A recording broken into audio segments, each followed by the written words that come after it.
Well, welcome back. Sorry I cut myself off at the end of the last episode. Apparently, there is no pause on making these videos, or if there is, I haven't found it yet. Anyway, what I was talking about last time was the first half of Chapter 2 of Ralph Ellison's Invisible Man, and the only thing I wanted to add in addition were just some additional examples of symbols that he used. And the only one that I was looking for that I'll just add now is just his literal discussion, his literal enunciation on page 39 of, again, this edition, where he says he's looking at signs and symbols, a phrase that he uses. And when an author recognizes explicitly or acknowledges explicitly that he's using symbols, well, then not only is it an invitation to look at his use of imagery and see symbols, but it's kind of an obligation if you want to understand the texture of a book, if you want to understand what it is he's talking about, then you're kind of obligated to question whether any piece of imagery, any description of something is meant symbolically or merely literally. But in the second half of chapter 2, you see a variety of more symbols. On page 52, you have the narrator literally seated between the sharecropper on one side of him and Mr. Norton on the other. And so that tableau of him in between these two, two different icons or representatives, archetypes, if you will, of two different cultures, and his being in the middle, can't help but be deliberate on Ellison's part to make us think about the kind of ambiguity the narrator feels, how he's torn between these two pulling impulses. The one is past, and the other, at least in some way, his aspirational future. In addition to that, there's the on page 53 this hard red apple that he sees at his feet, and it's very hard for an author to use apple imagery, at least in Western culture, without having people reminisce, think about, harken back to the original apple in the Bible, that apple being the temptation that leads to the fall of man. And since we're about to hear the story of how Mr. Trueblood inadvertently ended up having sexual relations with his own daughter in this chapter, a greater taboo is harder to imagine. Seeing an apple there at that moment, just before we hear that story, is hardly accidental. And so, again, I bring this up because you want to understand, it's important to understand that this is part of Ellison's techniques. He wants to tell a story, but he also wants to incorporate, as symbols do, other stories, other ideas. So he actually is communicating it to us on two levels. On one level, we're getting the literal narrative, and on the other level, we're getting a simultaneous commentary on that narrative.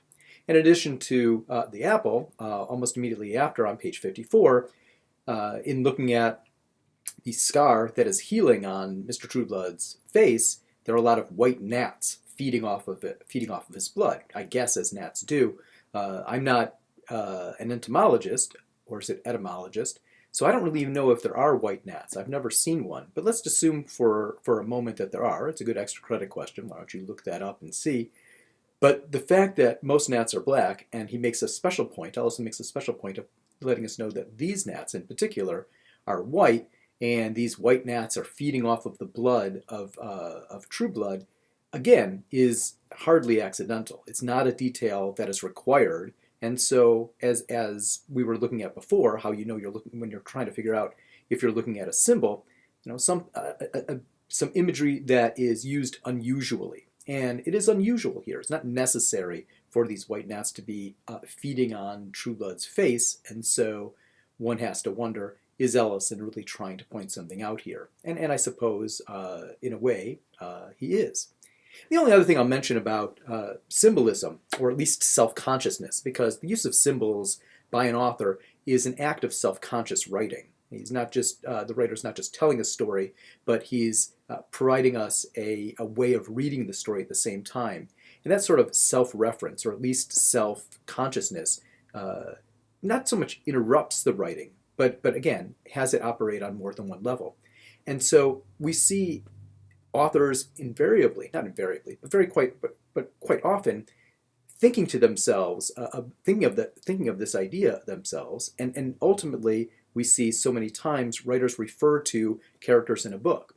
And if you look on page 44, the narrator wonders if this is the way a person, someone in a book would be interacted with. And so here within a book, when a character talks about being in a book, or when a writer talks about writing, it's a good opportunity to see, it gives us a glimpse into the writer's thinking about himself and the enterprise that he is undertaking. So that's what I wanted to say about symbolism, at least in chapter 2. I want to go on to talk about the structure of chapter 2, because the first thing we were wondering at the end of chapter 1 is, well, how is he possibly going to top the excitement of a battle royale? And so Ellison, in structuring these episodes, has tasked himself with coming up with something even more sensational, even more amazing or horrific. And so chapter 2 then, in many ways then, overcomes or tops chapter 1. And then when you get to the end of chapter 2, where he talks about, where Mr. Norton says, after the shock, the horror of hearing Mr. Trueblood's story, says that he needs whiskey. And the only place that the narrator can think to take him is the Golden Day.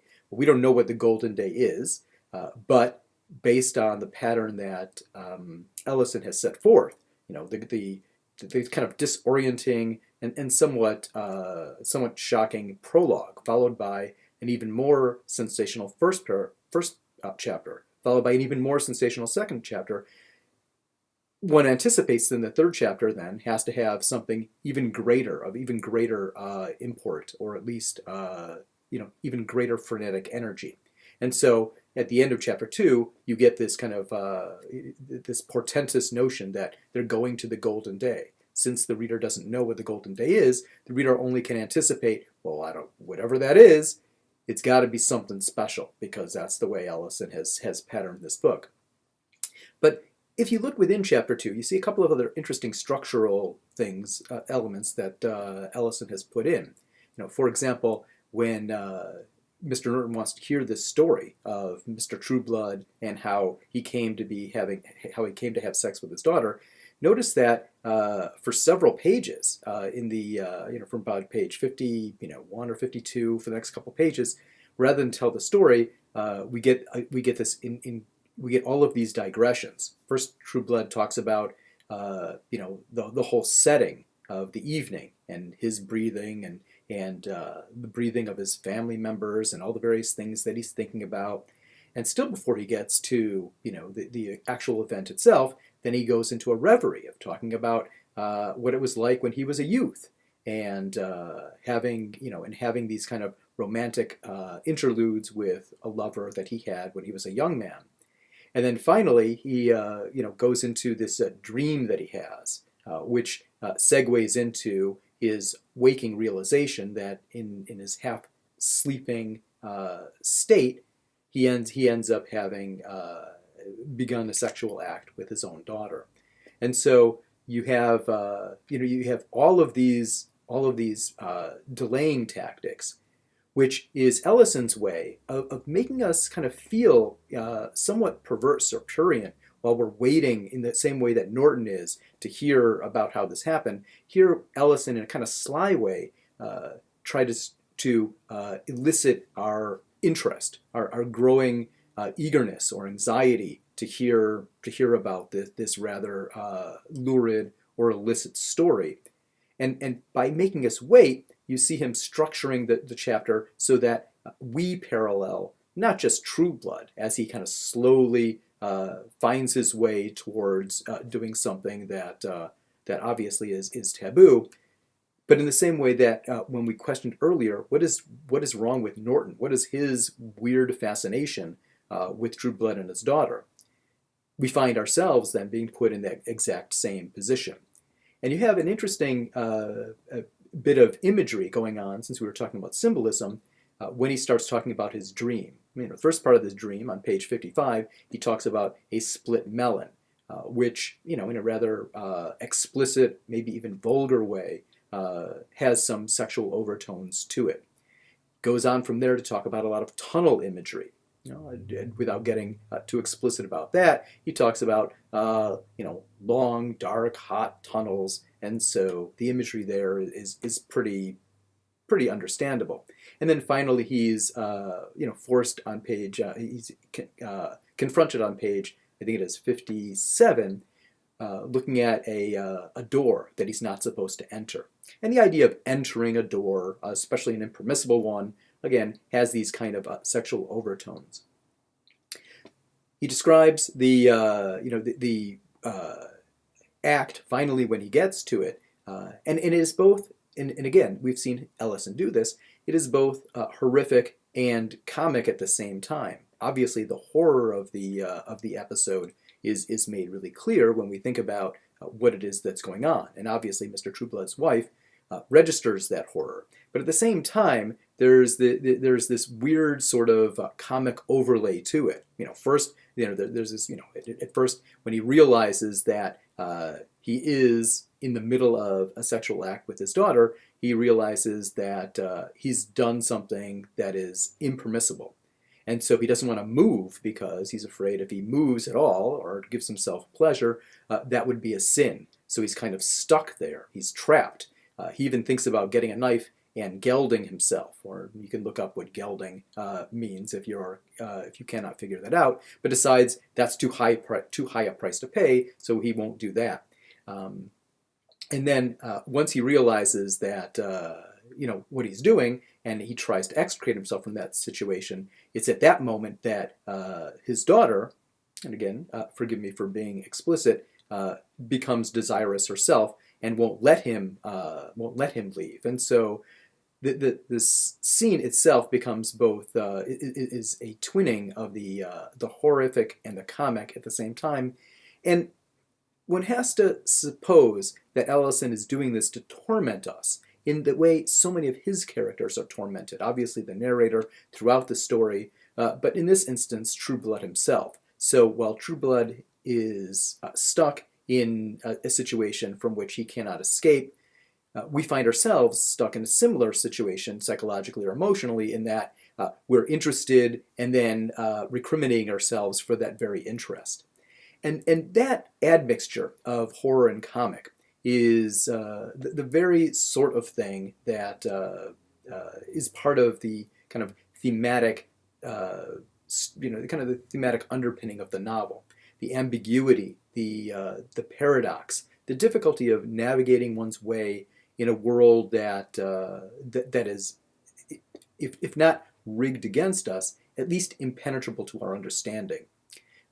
When Trueblood is kind of in this difficult situation, on like pages 59 to 60, he contemplates this notion of whether or not, it forces us to contemplate the notion of whether or not we are in control of our own fate or if fate controls us. And that central dilemma of how much will we have in this world, how much free will we're able to exercise, and whether we're able to live out Emerson's idea, Ralph Waldo Emerson's idea of self-reliance or lifting ourselves up the way Booker T. Washington suggests that we do.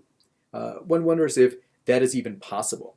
And so, in addition to that, the other theme that we see talked about in this chapter is things not being what they seem, which is what Trueblood on page 62 cries to his wife, saying, "This is not what it looks like. I can explain." And so we see those central themes brought up in chapter after chapter, and we can expect to see them explored further in chapters to come. And the last thing I'd like to talk about with respect to chapter 2 are the techniques, some of the techniques that Ellison uses. We've already just talked about one, this idea of putting us in the same situation as his characters, making us wait desirously to hear about this sexual congress between the father and the daughter. And then also on page 64, this kind of interesting making us wait of, the reader has to wait also as the Mr. Trueblood explains that his wife has something in her hands and he can't figure out what it is, and we're trying to figure it out too, and he makes us wait only to ultimately discover that it's an axe that is coming down upon him. And so that delay of a very active event, something that is something that is frenetic, is part of Ellison's technique. The mixture of great activity and delay at the same time, speeding up and slowing down the pace of our reading. So it's an interesting technique, and one that shows him playing with us, right? It's a way of his manipulating us, adjusting our moods in order to achieve greater effect. The more you wait for something, the more you want something. And so here is Ellison, in a way, teasing the reader. And then finally, as I said at the beginning, ending the chapter with this note that now we're off to the golden day. Not exactly sure what that is, but whatever it is, it's apt to be very exciting. Now, as last time I cut us off a little bit early, and one of the things that people have been saying is, at least one person has been saying is, how about some effects? And so I had one all set up, but now, of course, I'm unable to find it. So sorry, Herman, I tried. All right, I'll see you next time. We'll talk about Chapter 3.